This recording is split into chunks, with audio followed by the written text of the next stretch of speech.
Si Carla, ano yun na, pakawalan na rin, hayaan na rin. Si Carla, ano yun na, pakawalan na rin, hayaan na rin. Hala, seryoso. Carla papakawalan na rin. Mga apektado sa pagbabago sa 2025, ano-anong mga posibleng mga adjustment? At Carla damay rin kaya dito? Isang mapagpalang araw sa inyong lahat mga kalingap, sanay hindi nyo po makalimutan na mag-like sa video na ito. At paunawa tapusin muna ang kabuuhan ng video na ito mga kalingap at para malaman ang nilalaman nito. At maraming salamat po mga kalingap sa pagpatuloy na pagsuporta lalo na kay Kuya Val Santos Matubang at kay Ate Edna Vlogs at Kalingap Rab, salamat po. Pagbabago sa Team Kalingap damay at apektado rin si Carla. Ito kaya ang dahilan kaya pakakawalan siya ni Kalingap Rab. Pero bago yun ay pag-usapan muna natin mga kalingap ang mga ilang posible talagang mangyayari sa mga love teams ni Kalingap Rab. At naipagsabi na nga natin mga kalingap sa nakaraang upload po natin na kung ang mga beneficiary ni Kalingap Rab ay papasok ito sa pagbo-boyfriend ay maaring sila ay bihira na lang mablog or minsan na lang sila makikita natin sa mga vlog ni Kalingap Rab dahil sa mas pinili nila ang pagbo-boyfriend.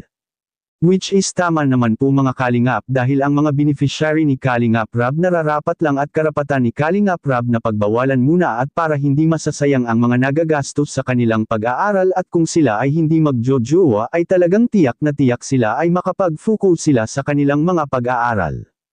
Dahil kahit si Kalingap Rab ay siya man nakapagsabi na kung sila ay mag-boyfriend na ay ititigil na rin niya ang pagbablog sa tambalan nila at hayaan na muna sila para sa kanilang privacy. Tama naman po ang desisyon ni Kalingap Rab at mas malaking pabor nga po ang ganito mga kalingap para sa mga beneficiary ni Kalingap Rab dahil silang lahat kung mag-focus lang talaga sila sa pag-aaral nila tiyak makapagtapos talaga sila sa kung ano ang pangarap nila sa buhay. Hindi sa hinihigpitan ng mga Kalingap Angels mga kalingap. At nasa kanila pa rin nakasalalay ang lahat ng mga desisyon nila.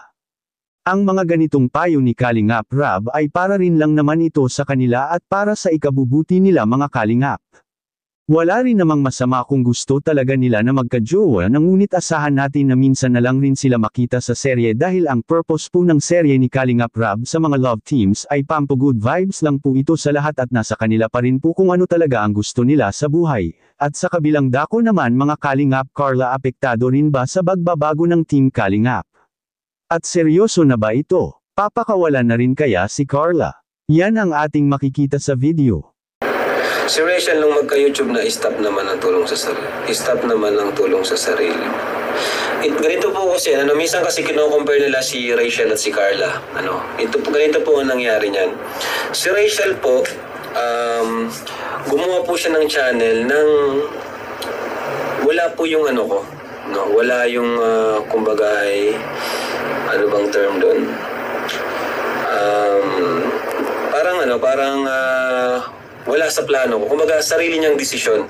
Yun. Gumawa si Rachel ng channel, sarili niya pong desisyon yun. And, tapos, magkaiba po yun Doon pa lang magkaiba na. Pero wag po nating i-bash si Rachel, kasi wala siyang kasalanan din dito. Pero gusto ko lang sabihin sa inyo, na marami kasi nagko-compare. So dapat daw si Carla, pakawalan na rin, hayaan na rin. Ayan, consent. Walang consent ko, Yun doon pa lang magkaiba na. Si Rachel gumawa ng channel, walang consent ko or walang pahintulot. Basta nakita ko na lang may channel na siya. Actually, nag-upload nga siya noon habang tinutulungan ko siya, nag-upload na siya isang beses. Hanggang sa sinabihan namin na wag na muna mag-upload. Which is sinunod naman nila. Sinunod naman ni Rachel. Yun po yun. Doon pa lang ibang-iba na. Kaya wag niyo pong i-compare yung dalawa, pero wag niyo rin naman i-bash yung dalawa. Wag niyo i-bash si Rachel. Kasi magkaiba po yan. So, yun po. Kaya hindi ko pwedeng igaya yung nangyari kay Rachel. Simula't simula, lahat ng lahat ng action, lahat ng desisyon niyan, talagang nagbabase sa akin. Nagpapaalam siya sa akin.